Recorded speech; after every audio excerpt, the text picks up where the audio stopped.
Usually when we talk about legal and societal problems, there is this expectation of precision, right? Right, yeah.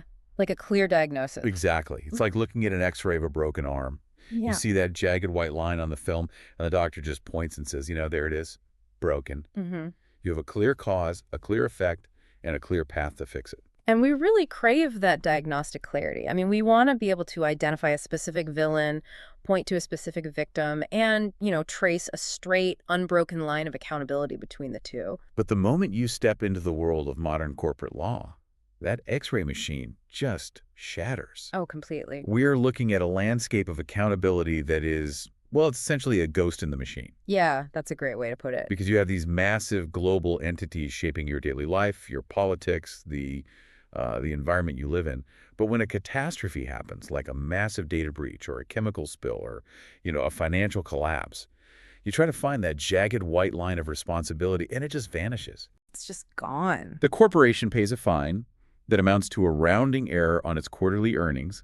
No human being actually admits wrongdoing.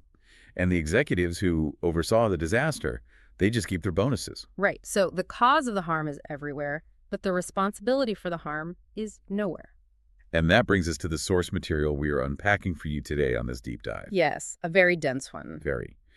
We are exploring a fascinating, honestly pretty extensive foundation document from early 2026 titled The Case for Corporate Accountability Reform. And we should clarify for you right up front, this is not a finished piece of legislation. Right, yeah. It is a philosophical and legal blueprint. It was written to give lawmakers the why before they sit down to draft the what. Right. It's essentially a manual for rewriting the entire social contract between society and the businesses that dominate it. And the approach the author takes is, well, it's what makes this blueprint so compelling. They aren't suggesting we just tweak a regulatory agency's budget or, adjust a marginal tax rate. No, they're going big. They are taking a sledgehammer to the foundational legal concepts of what a corporation actually is and what rights it should be allowed to claim in a modern democracy. But before we dive into the mechanics of this, there is something we need to state explicitly for you, the listener. Very important point here. Yes, this document touches on some highly politically charged examples to make its legal points. We're going to talk about, socially conservative beer boycotts. We're going to talk about corporate rating systems pressing companies for hiring quotas based on protected characteristics. Yeah, heavy stuff. So we want to clearly assure you, we are not here to take any political sides, left or right. We are impartially reporting on the arguments provided in the source material.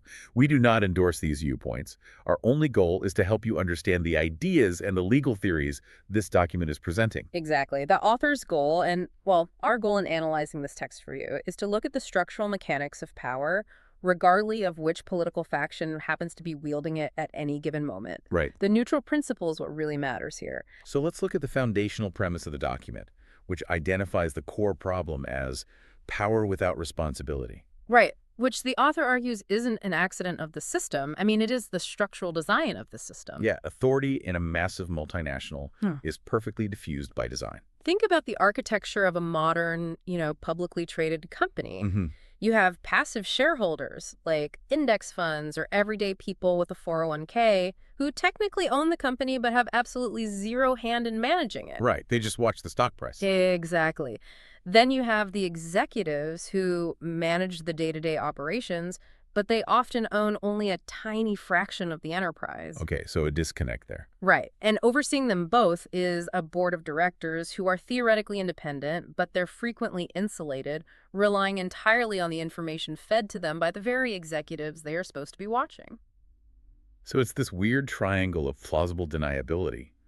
When the chemical plant explodes or the consumer data is stolen, responsibility just slips through the cracks of that triangle. Yeah. The shareholders blame the board blames the executives, and the executives blame a low-level manager in some regional office. The author actually cites a scholar who describes this dynamic as the absence of any discernible corporate mind or conscience. Wow. And that void, that lack of a conscience, is the exact space where legal accountability just dissolves. I found the proposed solution to this incredibly surprising because, well, it isn't framed as some radical tear-down-the-system revolution. No, not at all. The author frames this as a deeply traditional, almost conservative premise.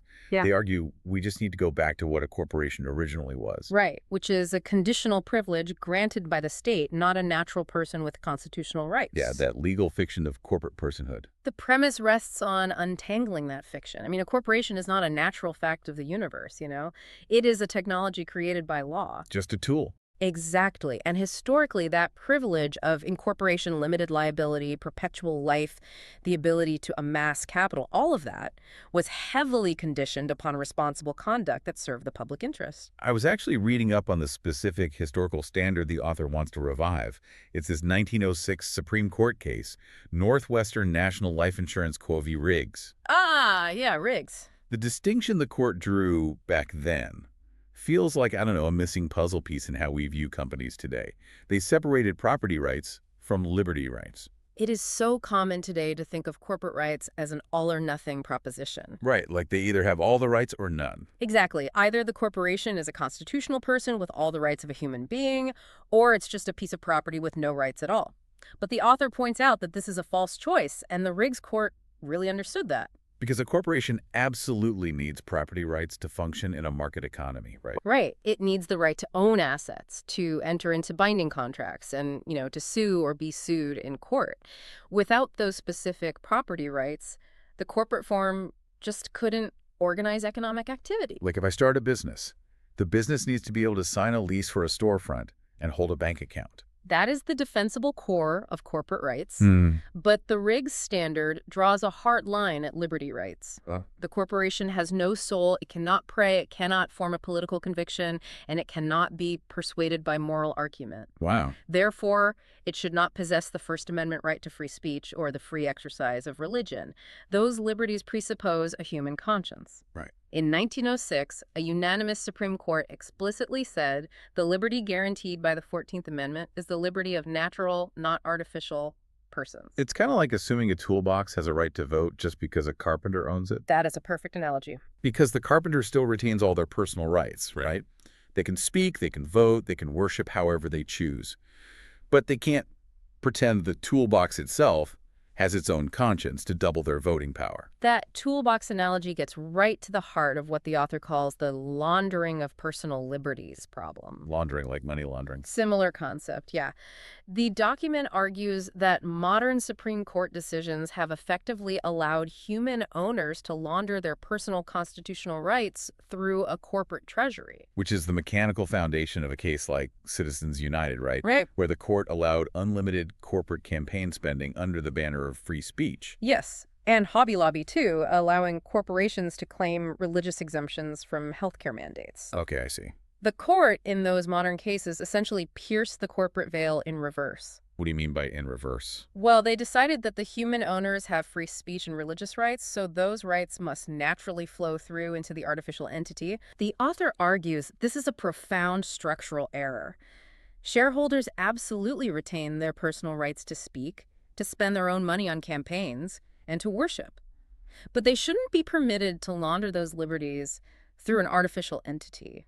Because it lets them exercise those rights at a scale like deploying $1 billion corporate treasury that no natural person could ever command. Exactly.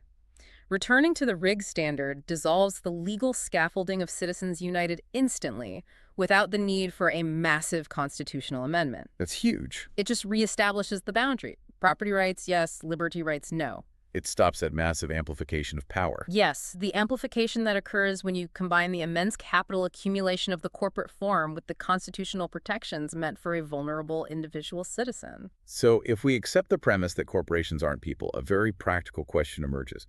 Why do we treat a local, family-owned bakery the exact same way we treat a global tech giant? Right, the scale problem. Because if you own a small bakery and you work the counter every day, compelling your business to do something basically feels like compelling you, the human being.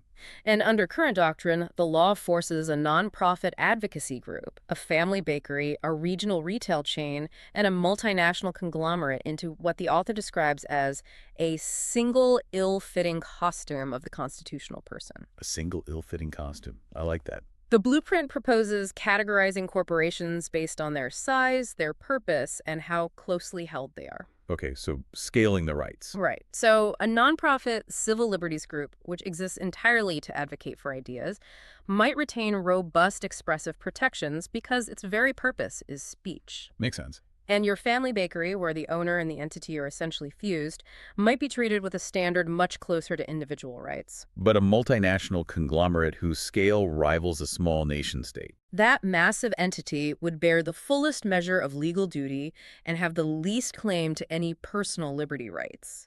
The rules would scale to fit the actual reality of the entity's footprint in society. Okay, so if we scale those rights and strip away First Amendment liberty protections from the massive conglomerates, we run straight into one of the most provocative arguments in the entire blueprint. Yeah, this is a big one. Stripping First Amendment protection away from commercial advertising.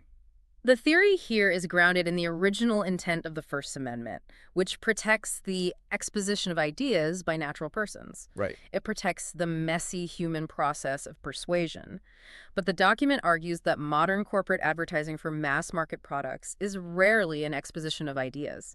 It is not a rational argument. It is purchased ubiquity. Purchased ubiquity. So like a commercial showing a pickup truck driving through the mud with a rugged voiceover isn't speech in the constitutional sense. No, it's psychological engineering. Right. It is a vast treasury deployed to manufacture irrational, subconscious associations between a brand and a desirable feeling. Wow.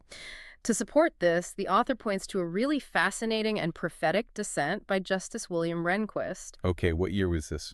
In 1976, the Supreme Court decided Virginia Pharmacy Board, which was a case that started extending First Amendment protections to commercial speech. Oh, interesting. Rehnquist dissented, warning that this reasoning had no natural stopping point. He offered a hypothetical that he thought was totally absurd at the time. Oh, was it? He said this logic would eventually license pharmaceutical companies to advertise prescription drugs on family television, pressuring patients and doctors. Oh my gosh. In 1976, that sounded like a ridiculous slippery slope. Completely. It was offered as a reductio ad absurdum, a warning of an unthinkable extreme. Yeah. Yet, half a century later, pharmaceutical ads on American television are so completely normalized that they've become invisible to us. Even though almost every other developed nation on Earth bans the practice. Exactly. The author uses Rehnquist's prophecy to demonstrate that treating purchased ubiquity as equivalent to a citizen's political argument is a fundamental category error. And the document provides a very specific modern case study to illustrate the mechanics of this error.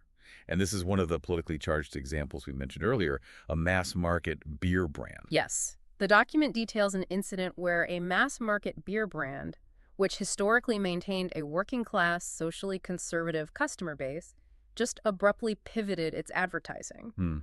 It deployed its massive marketing budget to broadcast a very specific social and political message, one that predictably alienated its core customers and caused a catastrophic collapse in sales and market share. And again, the author's point here isn't to debate the specific politics of the message, right? Not at all. Points it to analyze the mechanics of what the corporation was actually doing with its treasury. Right, because the conventional legal defense of commercial speech relies on the assumption that a corporation is rationally pursuing its commercial interests.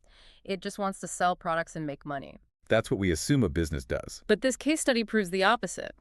The corporation knowingly sacrificed its sales, its market share, and the financial health of its own shareholders just to broadcast a social signal. It proved the advertising budget wasn't about commerce at all. Exactly. It was a vast treasury deployed to shape the public mind, using the product merely as the instrument.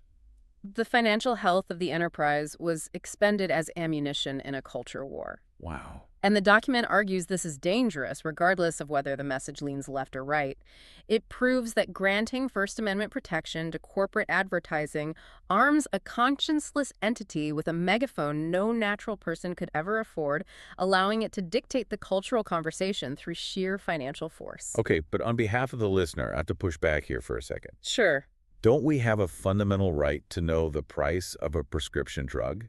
Or, the ingredients in the food we are buying? Yeah. If we strip First Amendment protections from commercial speech, doesn't that hurt consumers who desperately need that information to make choices? The author actually anticipates that exact concern and draws a very nuanced line. Okay, where's the line? The document concedes that the majority in that 1976 Virginia pharmacy case had a valid point regarding consumer information.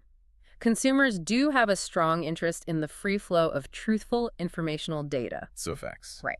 Therefore, the price tag, the ingredient list, the operating hours, the factual specifications of a product, purely informational data that serves a rational consumer choice remains fully protected. So the data's safe. Yes.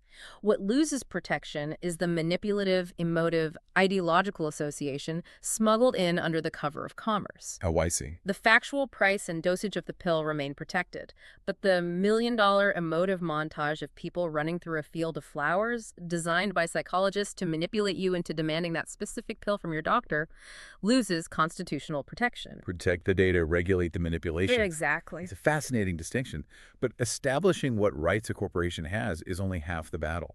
Because how do we actually catch these companies when they break the rules? The modern multinational exists everywhere and nowhere simultaneously. They are essentially stateless ghosts. Right. The modern multinational corporation has effectively shed sovereign constraints.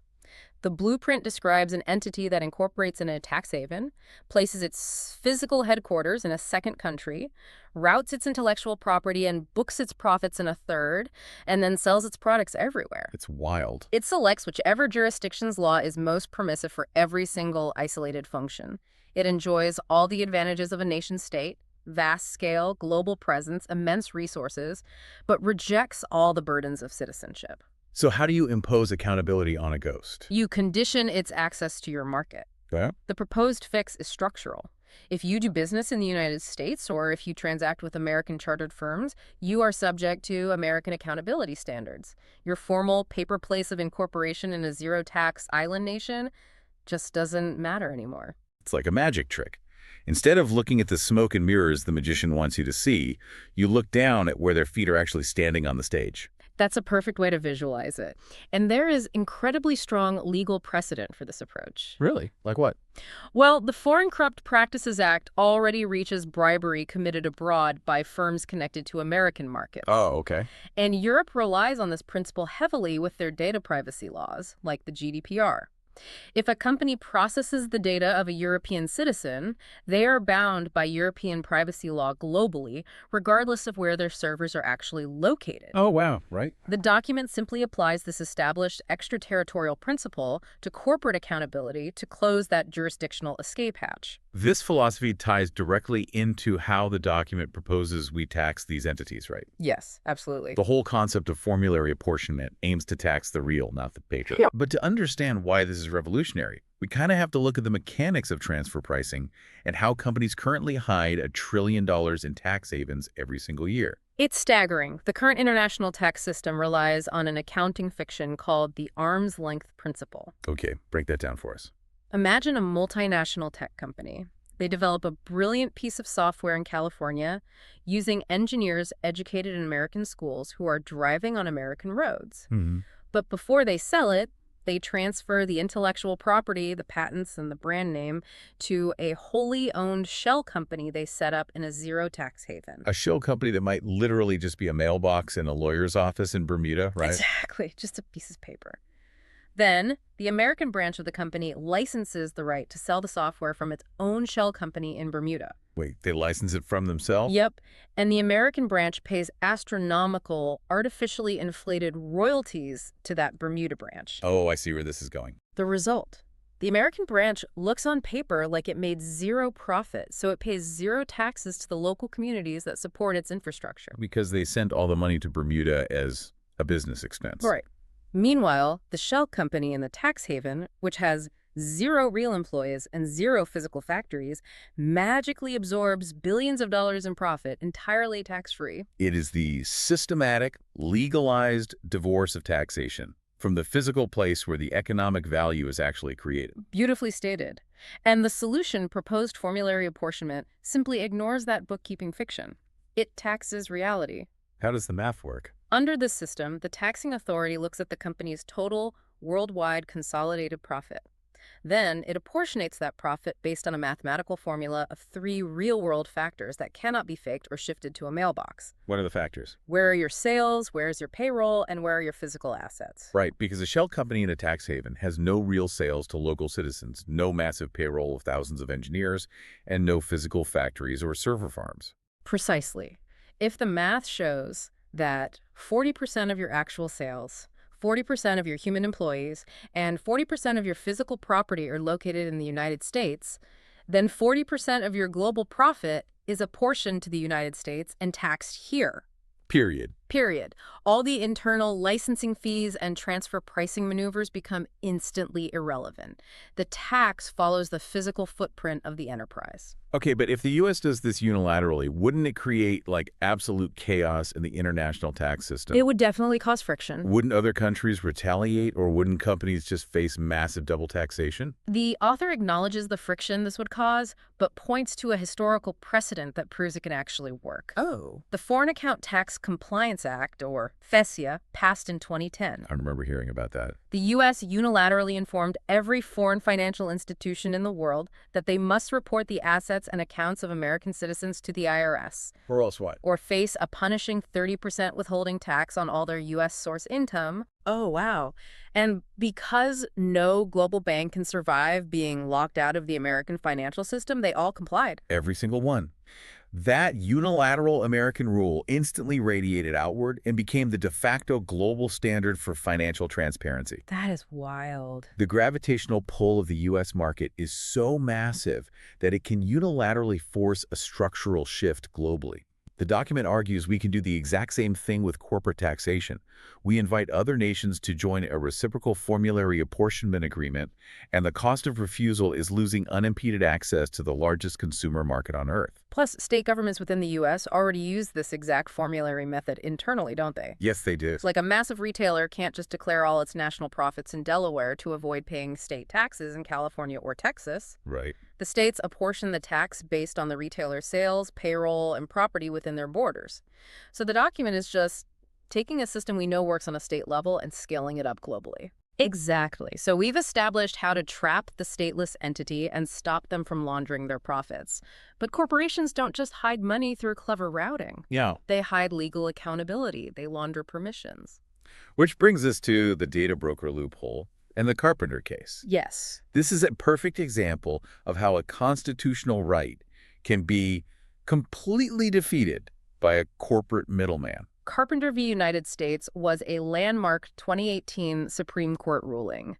The court recognized that our cell phones generate a continuous, deeply intimate record of our physical movements. They track everywhere we go. Right.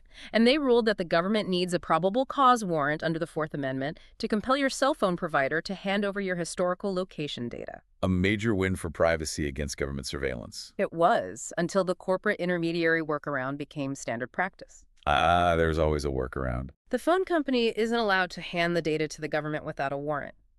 But the phone company is allowed, under its sprawling terms of service, to sell that anonymized location data to private third-party commercial data brokers. And then government agencies simply take taxpayer cash and buy access to that data from the broker on the open commercial market. Wow. So the government argues, we didn't compel a search. We didn't violate the Fourth Amendment. We just bought a commercially available product, just like buying a map. The corporate intermediary essentially converts a constitutionally protected piece of personal data into an ordinary retail commodity. The document uses a great physical analogy for this. Oh, the landlord one. Yeah. It's the equivalent of the police bypassing the requirement for a search warrant by simply handing your landlord an envelope of cash to let them into your apartment. The dynamic is totally identical. So how do we fix it?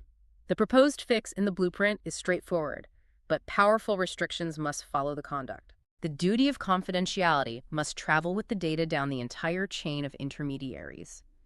If the government requires a warrant to compel the data directly from the source, they require a warrant to purchase it indirectly from a broker. The constitutional protection cannot be dissolved by a corporate contract. That concept, that constitutional rights shouldn't be nullified by corporate contracts, leads directly into what the author calls the master key that locks the courthouse door. Ending forced pre-dispute arbitration. Yes. The author emphasizes that every single reform we've discussed, scaling penalties, piercing the veil, holding executives accountable, is functionally useless if you don't fix arbitration. Because it won't matter what new liabilities you create if a corporation can just bury a mandatory arbitration clause in a 40-page digital terms of service that you click accept on just to use your phone. Exactly. We all click those buttons. We have to, just to participate in modern society. But nobody reads page 38. Right. And buried in page 38 is a clause saying if this company steals your wages or discriminates against you or sells you a product that burns your house down, you surrender your right to go to a public court. You are forced into a private, secret arbitration process. And forced pre-dispute arbitration suffers from severe structural flaws, most notably the repeat player bias. Okay, how does that bias mechanically work? Think about it from the arbitrator's perspective. You, as an individual consumer or employee, might go to arbitration once in your entire life. If that. Right. The multinational corporation goes hundreds, perhaps thousands of times a year. The arbitrator is a private contractor, often a retired judge or lawyer whose income relies on being selected for these cases. The arbitrator knows that if they rule too harshly or award damages that are too high against the massive corporation, that corporation will simply refuse to select their arbitration firm for future disputes. So the arbitrator has a direct financial incentive to remain acceptable to the repeat player. Precisely. Studies show a measurable pro-corporate tilt in these outcomes. Furthermore, these forced clauses almost always include a class action waiver. Which is a big deal, right? A huge deal. Imagine a massive bank illegally skimming $10 a month in fake fees from a million different customers. Okay. No single customer is going to hire a lawyer and go to arbitration over $10. It would cost thousands of dollars in time and fees. The class action is the only mathematical way to hold them accountable for dispersed, low-dollar fraud, and the contract waives that right away completely. Worst of all, the arbitration process is entirely secret. Right, no public record. There's no legal precedent created, no media oversight. A company can commit the exact same horrific abuse against 1,000 different employees and keep it completely hidden from the public and regulators because each case is resolved in isolated darkness with a non-disclosure agreement. So is the solution to just ban arbitration entirely? Because if two massive companies have a contract dispute, arbitration seems like a faster, cheaper way to handle it than clogging up the federal courts for a decade. Arbitration absolutely has genuine virtues of speed and efficiency when it is truly voluntary between sophisticated parties. The blueprint preserves arbitration for those who actually want it. Okay. The solution is to make pre-dispute arbitration unenforceable for employment, consumer, civil rights, and antitrust claims. Arbitration is only allowed if both parties agree to it after the dispute has arisen, when they actually know what the stakes are and can make an informed choice. And the coercion. Exactly. Additionally, the document demands the creation of a public, searchable database of arbitration outcomes. The secrecy must end. Love that. If a corporation loses the same consumer fraud claim repeatedly, or if there's a pattern of sexual harassment allegations against an executive in arbitration, it becomes a matter of public record. This restores the reputational consequences that the traditional court system normally provides. That makes total sense. So we've covered how corporations exert power over individuals, consumers, employees, tort victims. Let's look at how these massive entities exert power over the broader economy and our political system.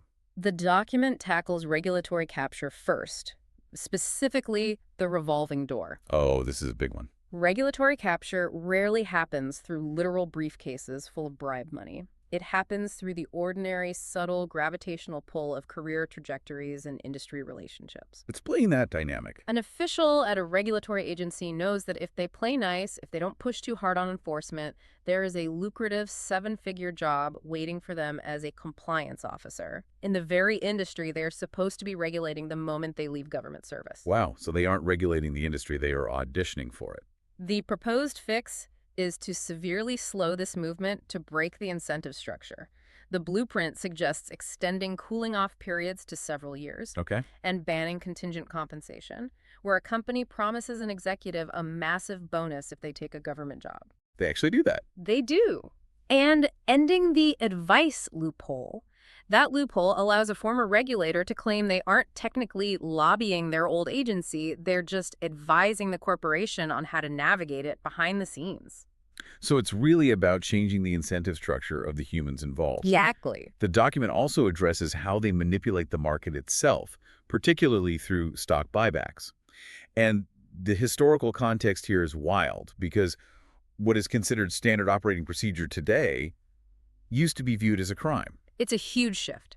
Today, it is totally routine for a major corporation to take billions of dollars in excess cash and use it to buy back its own stock on the open market. Right. This artificially reduces the supply of shares, which mechanically drives up the share price. This enriches the shareholders, and crucially, it enriches the executives whose multi-million-dollar compensation packages are heavily tied to hitting specific stock price targets. But before 1982, this wasn't just frowned upon. It was legally dangerous. Extremely dangerous. Before 1982, large open market stock repurchases were viewed with intense suspicion by the SEC. Because it looks like manipulation. Right. If a company, using insider knowledge about its own financial state, buys its own stock specifically to manipulate the price upward, that is dangerously close to the literal definition of market manipulation. It was legally risky. So what changed? In 1982, the SEC created Rule 10b-18.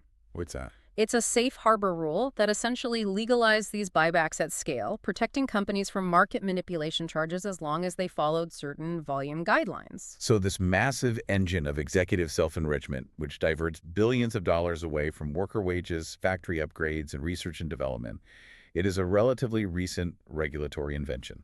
The document argues we need to repeal that 1982 safe harbor and revert to the historical understanding. Just get rid of it. At the very least, it proposes that executives should be strictly barred from selling their personal shares into a buyback surge that they themselves authorized. That seems like common sense. Furthermore, buybacks should be restricted entirely if a company is simultaneously laying off workers, chronically underfunding its pension obligations, or taking public subsidies. We've looked at companies buying their own stock. Let's look at the entities buying everyone else's stock. Oh, common ownership. Yes, the section on common ownership and private law. It deals with the rise of massive asset managers and index funds, and it highlights a structural antitrust problem that traditional monopoly laws simply weren't built to see. Traditionally, we think of a monopoly as one giant company dominating a single space like Standard Oil in the early 20th century. Right. But today, we have a different architecture.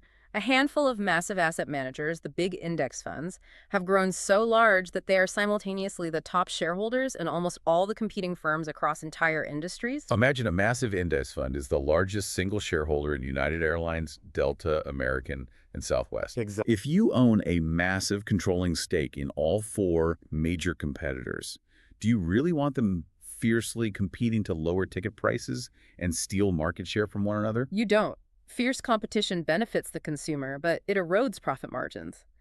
If you own all the players, you have zero interest in seeing them compete away each other's profits.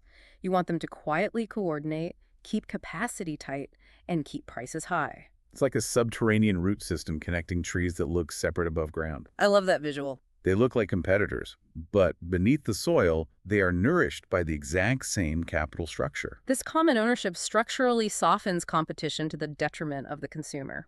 The document cites a live 2025 legal case, Texas v. BlackRock, where a coalition of states is suing massive asset managers. What's the allegation there? The states allege that these asset managers use their common overlapping holdings in competing coal companies to artificially pressure them to reduce output. Which predictably raised energy prices across the board. Yes. And the document talks about private law emerging from this leverage.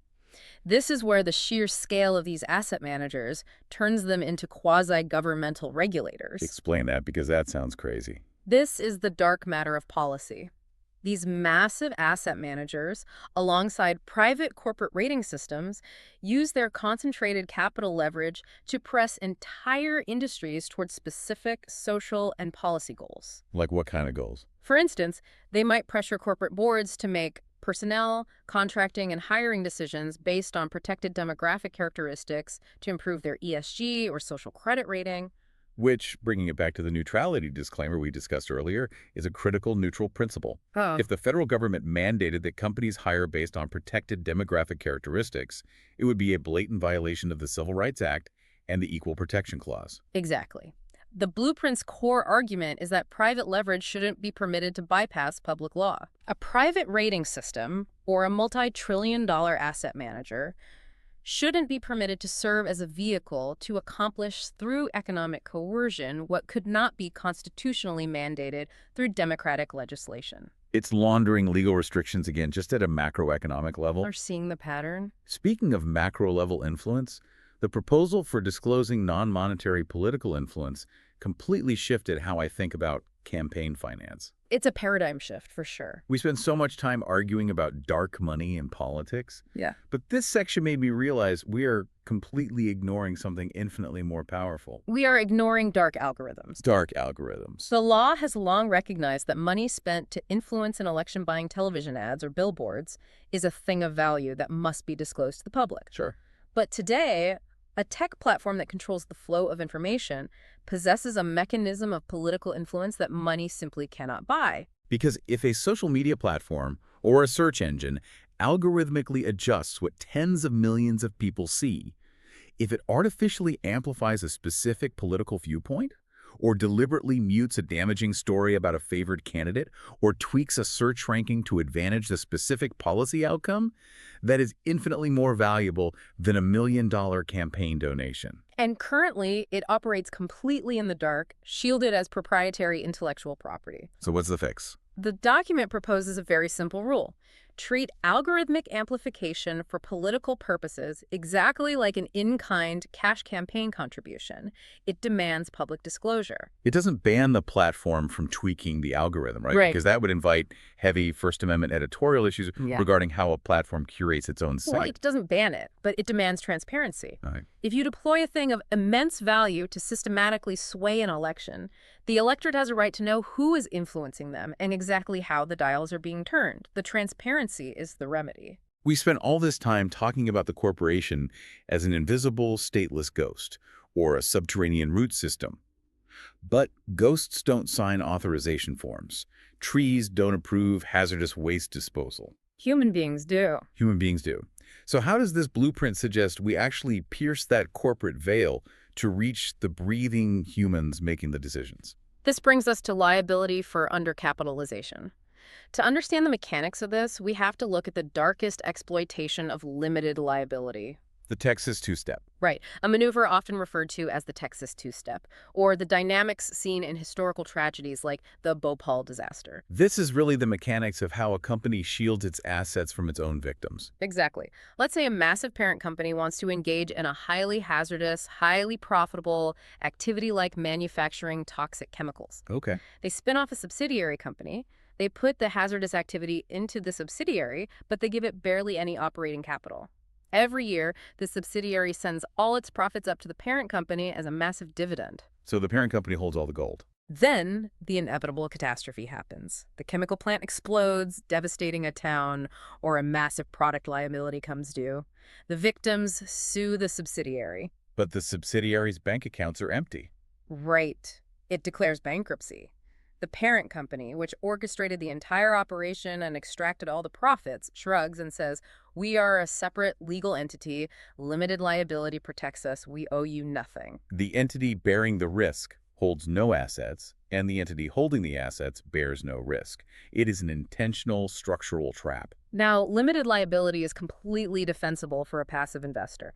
If you buy 10 shares of Apple in your retirement account, you shouldn't lose your house if an Apple delivery truck runs someone over. Right, because you had no control over the truck. But the blueprint draws heavily on a foundational 1991 legal theory by scholars Hansman and Crackman regarding the critical difference between tort creditors and contract creditors. I was looking at the distinction Hansman and Crackman draw, and it makes perfect logical sense. It really does. Because a contract creditor is voluntary.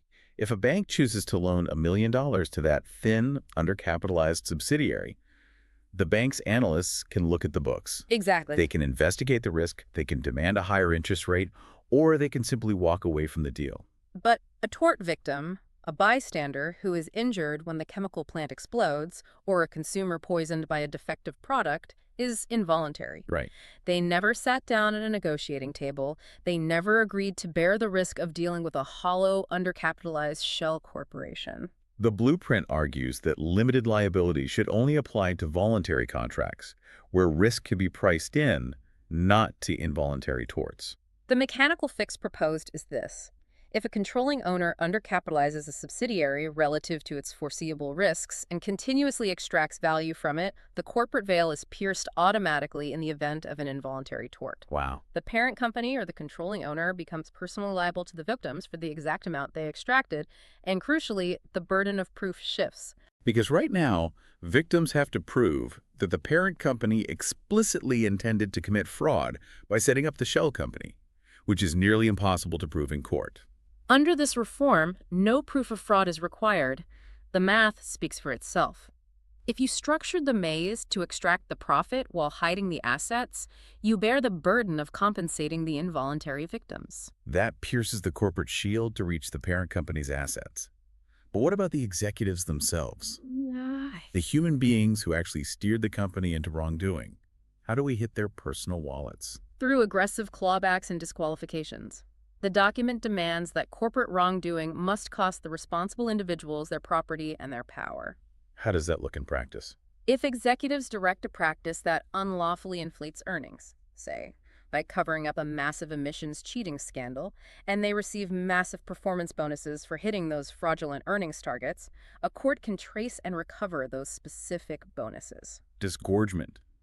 You do not get to keep the money you made by breaking the law. Furthermore, it introduces disqualification, treating a corporate leadership role like a medical license. Well, that's interesting. If a doctor commits severe intentional malpractice, they lose their license to practice medicine. The document argues that if an executive is found to have abused a position of fiduciary trust to commit fraud or endanger the public, they should be legally barred from holding similar directive trust positions in any business or government entity for a defined period. You abuse the trust. You lose the privilege of being trusted. Precisely. But here's the practical reality of corporate scandals. The CEO almost never leaves a paper trail saying, go break the law. Never. When the scandal hits the news, the CEO always goes on television and blames a low-level manager. I had no idea the emissions tests were being faked. It was a rogue engineer in the basement. Plausible deniability. Right. So how does the document address the intentional diffusion of responsibility? This brings us to one of the most legally novel and aggressive proposals in the blueprint, the presumption of supervisory failure. What does that mean? It instructs regulators and courts to follow the failure upward. It borrows heavily from the military doctrine of command responsibility. So it's like saying the captain of an aircraft carrier cannot blame the engine room if the ship hits a reef, because the captain's entire job is to know what the engine room is doing. Exactly, and it creates a specific legal mechanism for this. The document cites two foundational corporate law cases, Caremark and Park. Yep. These cases establish that corporate directors and senior officers have an affirmative legal duty to implement monitoring and reporting systems. They cannot just stick their heads in the sand and claim ignorance. The reform demands that corporations map specific catastrophic risks to specific named officers. Yes. If a disaster happens within that mapped area, say severe environmental noncompliance, there is a rebuttable presumption in law that every single supervisor up the chain of command, all the way to the CEO, failed in their affirmative duty of oversight. A rebuttable presumption, meaning the law assumes you are guilty of failing to supervise unless you can prove otherwise. It flips the burden. To use your analogy, the captain is presumed legally responsible for the wreck unless they can definitively prove to a court that they were genuinely monitoring the radar, they built a proper functioning warning system, and they were actively lied to and circumvented by a rogue crew member who hid the data. So if you can show you did your job and were genuinely deceived, you rebut the presumption and you are safe. Exactly. But if you just never looked, if you deliberately ignore the warning lights because investigating would have slowed down production, the presumption sticks, and you are held personally liable for the oversight failure. This would terrify corporate boardrooms into actually monitoring the labyrinth of their own companies, because I didn't know is no longer a legal defense. it becomes an admission of failure. Right. So we've got the parent company's assets on the hook, and we've got the executives' bonuses and careers on the line. What happens to the enterprise itself? The entity penalty. Right. Because right now, $1 billion fine for a company bringing in $100 billion a year is just a parking ticket. It is literally calculated by corporate risk departments as the cost of doing business. Yeah. The document breaks down the cold mathematical reality of deterrence. If a company can make $10 billion through an illegal practice, and they only have a 1 in 5 chance of getting caught by regulators, a $10 billion fine doesn't deter them. The expected value of the crime is still enormously positive. It's just a profitable gamble. So how do you change the math? To actually achieve deterrence, the penalty must be scaled to the worldwide turnover, the total gross global revenue of the entire corporate group. Not the profit, the gross revenue. Yes, because profit, as we discussed earlier with transfer pricing and tax havens, is an accounting artifact. It can be manipulated to look like zero. But gross revenue is much harder to fake. Exactly. This mirrors the enforcement mechanism of European data protection laws, which can fine companies up to a percentage of their total global turnover. The penalty must be massive enough that the risk cannot simply be absorbed by the balance sheet. But what if the potential harm the company might cause is so catastrophic that no post-disaster fine could ever cover it? Like what? Like a nuclear meltdown or a massive mining tailings dam failure that wipes out a river system? Then the state must secure the harm in advance. Okay. The document argues that if a corporation wants a state charter to engage in a high-risk activity, it must purchase a state-administered charter bond or catastrophic risk insurance on the open market. So if the foreseeable harm of your mining dam collapsing exceeds the total net worth of your company, and you cannot convince a private insurance company to underwrite that massive risk. You do not get to build the dam, period. Wow. The state shouldn't allow an entity to undertake a risk it cannot mathematically compensate society for. It is the exact same logic we apply to driving a car. We don't let you drive a potentially lethal machine on public roads without mandatory insurance to cover the damage if you hit someone. Right. Why do we let a chemical company operate without proof they can cover the town if it explodes? It's a blatant double standard. And for these exceptionally high-risk enterprises, the document also proposes embedding state overseers. What are those? These would be highly trained regulators, paid for by the company through a fee, but reporting to the state.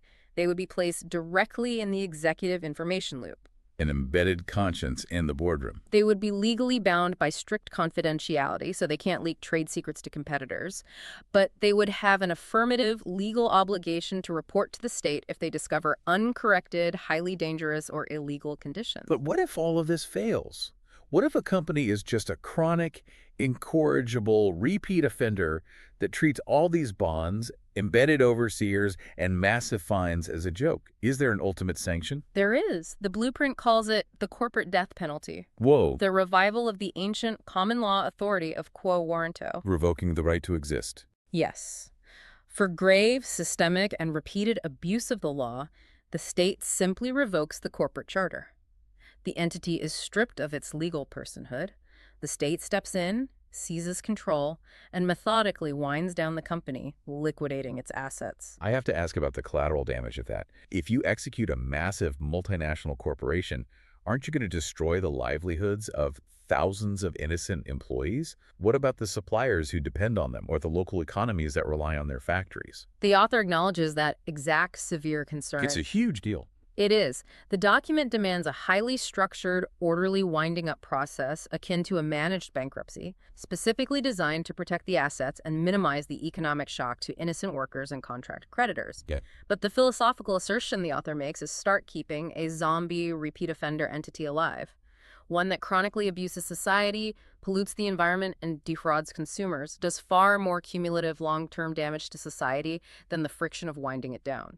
If the privilege of the corporate form is truly conditional, there must be a point where the condition is breached so badly that the privilege is permanently revoked. Otherwise, it's not a condition, it's an absolute right. Exactly. We have covered an incredible amount of legal architecture today.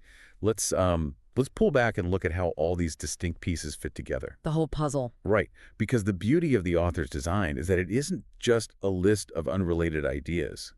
It is a unified trap.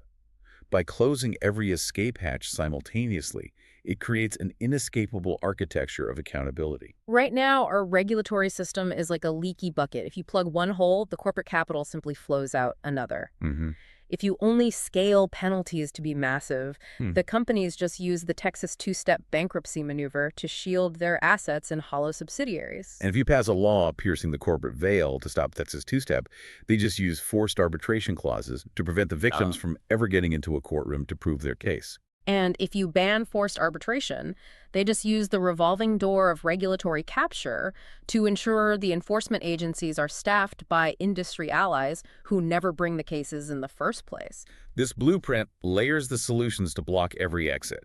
It limits the constitutional liberty rights, stops the international tax shifting through formulary apportionment, breaks the forced arbitration lock on the courthouse door, pierces the undercapitalization shields, claws back the executive bonuses, shifts the burden of proof to the supervisors, and hangs the ultimate existential threat of charter revocation over the entire structure. It creates an environment that is utterly terrifying for a culpable, negligent executive, but perfectly protects the passive investor. The retiree with a 401k holding index funds doesn't have to worry about losing their house. Right. It preserves the legitimate wealth-generating function of the corporate form while surgically excising the pathology of unaccountability. The author is honest about the risks and the caveats of this grand design, though. Yes, the reality check is sobering. The author openly concedes the risk of capital flight, that companies might simply abandon the U.S. market to avoid these draconian rules. Yeah. Although, as we discussed with the FTC precedent, the sheer size of the American consumer market makes full abandonment highly unlikely. There is also the very real risk of overdeterrence. If you make the legal liability for supervisory failure so intense, you might terrify highly capable, ethical people into refusing to serve on corporate boards at all. There is a heavy compliance burden this would place on smaller and mid-sized firms, which would need to be carefully managed. True. But the biggest caveat of all, which we see in every era of legal history, is the gap between stated accountability in a textbook and delivered accountability in the real world. You can write the most perfect, airtight legal trap in the history of jurisprudence, but it will still die a quiet death if the regulatory agencies, the judges, and the politicians lack the institutional courage and political will to actually enforce it. The tools are only as good as the hands that wield them. As we synthesize this incredibly dense document, the main takeaway is that the way we view the modern corporation requires a paradigm shift. We've been conditioned to view these massive trillion-dollar companies as natural facts of the universe, like mountains or weather systems or gravity. We assume we just have to endure them and adapt to them. But they aren't gravity. They are a specific legal technology. They are software written by human lawmakers. They were designed by the state, and what the law has made, the law can remake. Remembering that the corporate form is a privilege, granted conditionally by society, completely changes our view of what is possible in reform. It restores the agency to the democratic process. As we close this deep dive, I want to leave you, the listener, with one final provocative thought. It's a question that wasn't directly addressed in the blueprint, but that naturally builds on everything we've unpacked today. It's a big one. If we successfully execute all of these massive reforms, if we essentially turn the state into an omnipresent watchdog, embedding regulators in every boardroom, demanding access to the source code of every algorithm, auditing every global tax maneuver, and wielding the power of life and death over every enterprise.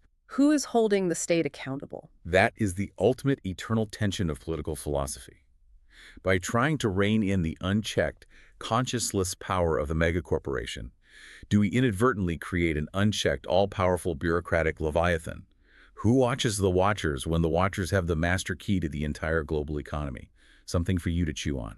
The consolidation of power is dangerous, whether it sits in a corporate boardroom or a government agency. The next time a massive corporate disaster dominates the news cycle and you find yourself staring at the screen looking for that jagged white line of responsibility on the X-ray, well, remember why the picture is so muddy. The machine is broken by design. But now at least we know how the blueprints for a new machine might be drawn. Thank you for joining us on this deep dive into the architecture of modern power. We'll see you next time.